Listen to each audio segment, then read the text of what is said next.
New fund offering यानी कि NFO के अंदर में मैं किसी भी इंसान को पैसा इन्वेस्ट करने के लिए सजेस्ट नहीं करता हूं। मैंने हर वीडियो में बार बार बोला है कि आपको एनएफओ के अंदर पैसा नहीं इन्वेस्ट करना है। अब मैं ऐसा क्यों बोलता हूं? क्योंकि मैक्सिमम लोग गलती क्या करते हैं ना कि किसी भी एनएफओ के अंदर में कोई भी एनएफओ आ गया, सेक्टोरल फंड का एनएफओ आ गया, उसके अंदर आंख बंद करके मैक्सिमम पैसा, मैक्सिमम लमसम अमाउंट डाल देते हैं। और उसके बाद क्या होता है कि जब 1 महीने के बाद, 2 महीने के बाद, 3 महीने के बाद जब रिटर्न नहीं मिलता है, जब माइनस में रिटर्न मिलता है, तो क्या करते हैं? बहुत ज्यादा पैनिक हो जाते हैं और उसके बाद अपने पैसे को निकाल लेते हैं। बट इस वीडियो के अंदर हम कुछ एनएफओ के बारे में बात करने वाले हैं जो कि इस हफ्ते के अंदर में रिलीज होने वाले हैं, इस हफ्ते के अंदर में लॉन्च होने वाले हैं, जो कि इंपॉर्टेंट एनएफओ होने वाले हैं। इसमें से कुछ इंडेक्स फंड के भी एनएफओ आ रहे हैं। उससे पहले मैं आपको बताना चाहता हूं कि आखिर में एनएफओ होता क्या है। एनएफओ का मतलब होता है न्यू फंड ऑफरिंग। जब भी कोई नई कंपनी आती है मार्केट के अंदर तो वो आईपीओ लेके आती है, मतलब इनिशियल पब्लिक ऑफरिंग। मतलब कि जब वो अपने कंपनी के शेयर्स को पब्लिक करना चाहती है, शेयर मार्केट में लिस्ट करना चाहती है, तो आईपीओ लेके आती है। वैसे ही जो म्यूचुअल फंड होता है, अगर उसको पब्लिक होना होता है तो वो एनएफओ लेके आता है, मतलब न्यू फंड ऑफरिंग लेके आता है।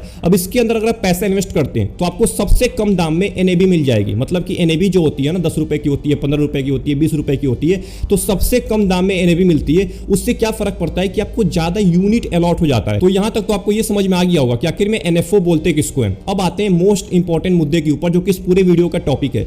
इस पूरे हफ्ते के अंदर में 10 नए म्यूचुअल फंड के एनएफओ आने वाले हैं। सोचिए, 10 नए म्यूचुअल फंड के केवल एक हफ्ते के अंदर में एनएफओ आने वाले हैं। और इन 10 में से ना कुछ बड़े बड़े म्यूचुअल फंड हाउस है, जैसे टाटा हो गया, निपॉन इंडिया हो गया, पीजीआईएम हो गया, फ्रैंकलिन इंडिया हो गया, ग्रो म्यूचुअल फंड का भी एनएफओ आने वाला है। तो इतने बड़े बड़े एनएफओ आने वाले हैं। अगर आप इस एनएफओ में अच्छे से रिसर्च करके पैसा इन्वेस्ट करते हैं ना, तो आप लंबे टाइम तक इस म्यूचुअल फंड के अंदर टिक सकते हैं। तो सबसे पहले हम बात करते हैं उन 2 इंडेक्स फंड के बारे में जिसके एनएफओ आने वाले हैं। सबसे पहला इंडेक्स फंड जिसका एनएफओ आने वाला है उसका नाम है Tata Nifty 200 alpha 30 index fund. इसका जो एनएफओ है वो 19 तारीख से स्टार्ट हो चुका है, मतलब 19 अगस्त से आप इसके अंदर पैसा इन्वेस्ट कर सकते हैं। और ये एनएफओ क्लोज होगा 2 सितंबर को, मतलब 2 सितंबर से पहले और 19 अगस्त के बाद इस एनएफओ के अंदर आप पैसा इन्वेस्ट कर सकते हैं। अगर हम बात करें इसके बेंचमार्क की, जिसको ये ट्रैक करने वाला है, उसका नाम है निफ्टी 200 अल्फा 30 इंडेक्स ट्राई। अगर हम बात करें इस इंडेक्स फंड के फंड मैनेजर की, तो उनका नाम है कपिल मेनन। ये इस फंड को मैनेज करने वाले हैं। और सबसे मोस्ट इंपॉर्टेंट, आप इस इंडेक्स फंड के अंदर मिनिमम लमसम 5000 रुपए से स्टार्ट कर सकते हैं। दूसरा इंडेक्स फंड है Nippon India Nifty 500 equal weight index. अगर हम बात करें इसके स्टार्टिंग की, तो 21 तारीख से 21 अगस्त से इसका एनएफओ स्टार्ट होगा और खत्म होगा 4 सितंबर को, मतलब 4 सितंबर को इसका एनएफओ क्लोज हो जाएगा। तो 21 तारीख से और 4 तारीख के बीच में आप इस इंडेक्स फंड के अंदर पैसा इन्वेस्ट कर सकते हैं निपॉन इंडिया के। अगर बात करें इसके बेंचमार्क इंडेक्स की, मतलब जिसको ये ट्रैक करने वाला है लाइफ टाइम तक, उसका नाम है निफ्टी 500 इक्वल वेट इंडेक्स। अगर हम बात करें इस इंडेक्स फंड के फंड मैनेजर की, तो उनका नाम है हिमांशु मांगे। इसमें आप मिनिमम इन्वेस्टमेंट 1000 रुपए से स्टार्ट कर सकते हैं, मतलब आप मिनिमम लमसम अमाउंट 1000 रुपए से इन्वेस्ट कर सकते हैं। तो ये थे 2 इंडेक्स फंड जिसका एनएफओ आने वाला है। एक का एनएफओ स्टार्ट हो चुका है 19 अगस्त से और एक का एनएफओ 21 तारीख से स्टार्ट होगा और 4 सितंबर को क्लोज होगा। अब बात कर लेते हैं सेक्टोरल फंड के एनएफओ के बारे में। तो सबसे पहला सेक्टोरल फंड जिसका एनएफओ आ रहा है उसका नाम है बंधन BSc health care index fund. इसका जो एनएफओ है ये 21 तारीख से स्टार्ट होगा, 21 अगस्त से, और खत्म होगा 3 सितंबर को। अगर हम बात करें इसके बेंचमार्क की, तो इसका बेंचमार्क है बीएससी हेल्थ केयर इंडेक्स। इसमें आप मिनिमम इन्वेस्टमेंट 1000 रुपए से स्टार्ट कर सकते हैं। अगर हम बात करें इस फंड के फंड मैनेजर की, तो उनका नाम है मनीष सेठ। तो ये था पहला सेक्टोरल फंड जिसका एनएफओ आ रहा है 21 तारीख को और खत्म होगा 3 तारीख को। अब बात कर लेते हैं दूसरे सेक्टोरल फंड के एनएफओ के बारे में जिसका नाम है एक्सिस कंजम्पशन फंड।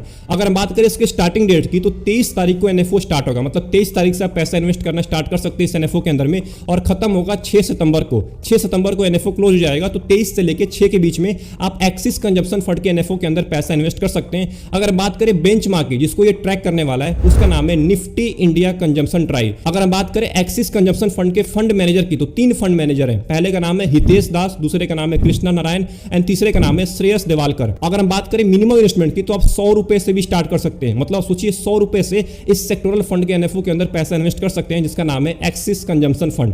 तो हमने अभी तक बात किया 2 इंडेक्स फंड के बारे में एंड 2 सेक्टोरल फंड के एनएफओ के बारे में। अब बात कर लेते हैं अपने अगले एनएफओ के बारे में जो large and mid cap category से आता है, जिसका नाम है ITI large and mid cap fund. अगर बात करें तो 21 तारीख को इसका एनएफओ स्टार्ट होगा एंड 4 सितंबर को इसका एनएफओ क्लोज होगा, मतलब 21 से लेकर 4 के बीच में आप इसके अंदर पैसा इन्वेस्ट कर सकते हैं। और एक बात का जरूर ध्यान दीजिएगा, ITI large and mid cap में मिनिमम इन्वेस्टमेंट 5000 रुपए, मतलब कि 5000 से कम अमाउंट में आप इसमें पैसा नहीं इन्वेस्ट कर सकते। आपके पास कम से कम 5000 रुपए होना चाहिए। अगर हम बात करें इसके बेंचमार्क की, जिसको ये ट्रैक करने वाला है लाइफ टाइम तक, उसका नाम है Nifty large mid cap 250 try.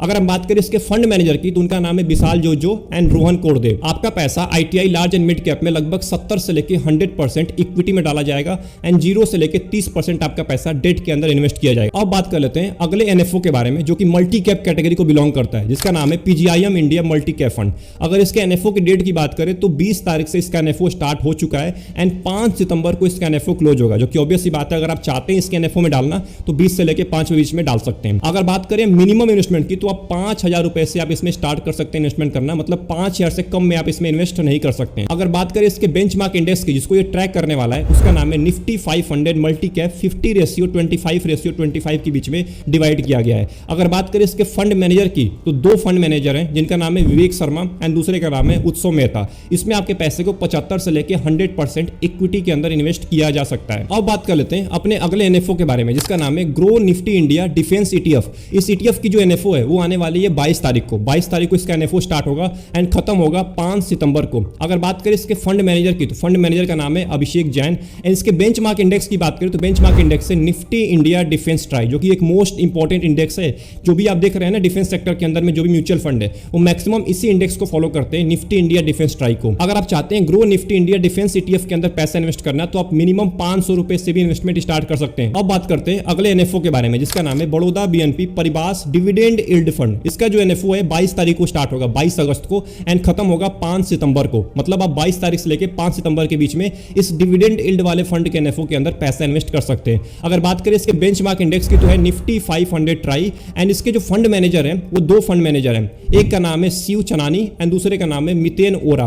अगर आप मिनिमम लमसम करना चाहते हैं तो 1000 रुपए से आप लमसम कर सकते हैं एंड मिनिमम एसआईपी करना चाहते हैं तो आप 500 रुपए मिनिमम से एसआईपी कर सकते हैं इस फंड के अंदर। अगर बात करें इसके एसेट एलोकेशन की तो 65 से लेकर 100% पैसा आपका इक्विटी के अंदर इन्वेस्ट किया जा सकता है, 0 से लेकर 35% पैसा आपका डेट के अंदर डाला जा सकता है एंड 0 से लेकर 35% पैसा आपका आरईआईटी यानी कि रियल एस्टेट इन्वेस्टमेंट ट्रस्ट के अंदर भी डाला जा सकता है। अब अगर बात करें अगले एनएफओ की, जो कि एक मोस्ट इंपॉर्टेंट एनएफओ होने वाला है, जिसका नाम है union multi asset allocation fund. Multi asset के बारे में बहुत ही कम लोगों को पता होगा। ये फंड जो होता है ना वो आपके पैसे को इक्विटी में भी डालता है, डेट में भी डालता है, गोल्ड और सिल्वर में भी इन्वेस्ट करता है, जो कि एक मोस्ट इंपॉर्टेंट चीज है। गोल्ड में भी आपका पैसा इन्वेस्ट करेगा ये फंड। तो अगर आप चाहते हैं आपका पैसा गोल्ड में भी इन्वेस्ट किया जाए तो आप इस एनएफओ के अंदर पैसा इन्वेस्ट करने के बारे में सोच सकते हैं। और अगर बात करें इस फंड के बेंचमार्क की, वो और ज्यादा इंटरेस्टिंग है। 65% फॉलो करेगा निफ्टी 50 ट्राई को, 20% फॉलो करेगा CRISIL short term bond fund को एंड बचा हुआ 15% फॉलो करेगा डोमेस्टिक प्राइस ऑफ गोल्ड, यानी कि तीनों को फॉलो करने वाला है। तो ये बहुत ही इंटरेस्टिंग फंड होने वाला है। तो अगर आप चाहते हैं इस एनएफओ के अंदर पैसा इन्वेस्ट करना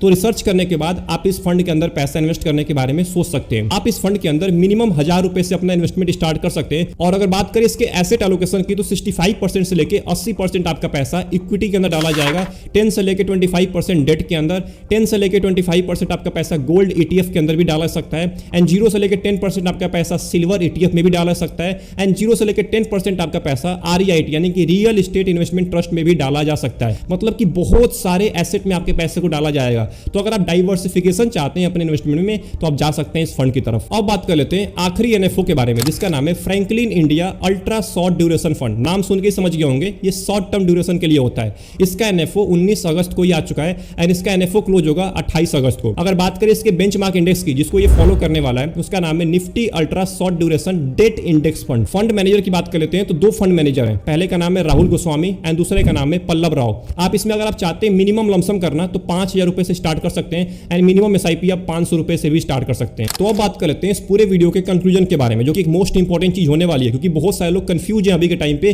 कि इन 10 एनएफओ में से किस एनएफओ के अंदर पैसा इन्वेस्ट करें। तो सबसे पहले तो आप जिस भी एनएफओ के अंदर पैसा इन्वेस्ट करना चाहते हैं उसके बारे में अच्छे से रिसर्च करिए, जानिए उसके बारे में कि क्या उसका गोल क्या है, उसका इन्वेस्टमेंट ऑब्जेक्टिव क्या है। आप उसके अगर वेबसाइट पे जाएंगे ना उस फंड के, तो वहां पे दिख जाएगा आपको कि इसका इन्वेस्टमेंट ऑब्जेक्टिव क्या है, इसमें आप कितने से इन्वेस्ट कर सकते हैं और ये कौन से इन्वेस्टर्स के लिए बना हुआ है। ये सबसे पहले आपको जानना पड़ेगा। उसके बाद आपको इस एनएफओ में इन्वेस्ट करने के बारे में सोचना है। और दूसरी चीज, मेरे हिसाब से एनएफओ के अंदर पैसा इन्वेस्ट करना उतना अक्लमंद का काम नहीं है, क्योंकि एनएफओ के अंदर क्या होता है ना, जो भी म्यूचुअल फंड आता है वो अपनी पूरी जानकारी नहीं देता है, उसकी पूरी जानकारी नहीं होती है, तो आप अच्छे से रिसर्च नहीं कर सकते हैं, आप डीप में जाके एनालिसिस नहीं कर सकते हैं उस फंड का। जैसे जो 10 साल पुराना फंड है उसको आप अगर अच्छे से एनालिसिस करेंगे तो आप कर पाएंगे, क्योंकि सारा डेटा पड़ा होता है वेबसाइट के ऊपर, बट इसका सारा डेटा अभी नहीं पड़ा होता है, तो यहीं पे दिक्कत होती है रिसर्च करने में। और अगर आपको इस एनएफओ के अंदर में डिटेल में किसी फंड के ऊपर वीडियो चाहिए तो कमेंट बॉक्स में जरूर टाइप कर दीजिएगा, मैं डिटेल में वीडियो लेके आ जाऊंगा, अच्छे से रिसर्च करके, अच्छे से एनालिसिस करके।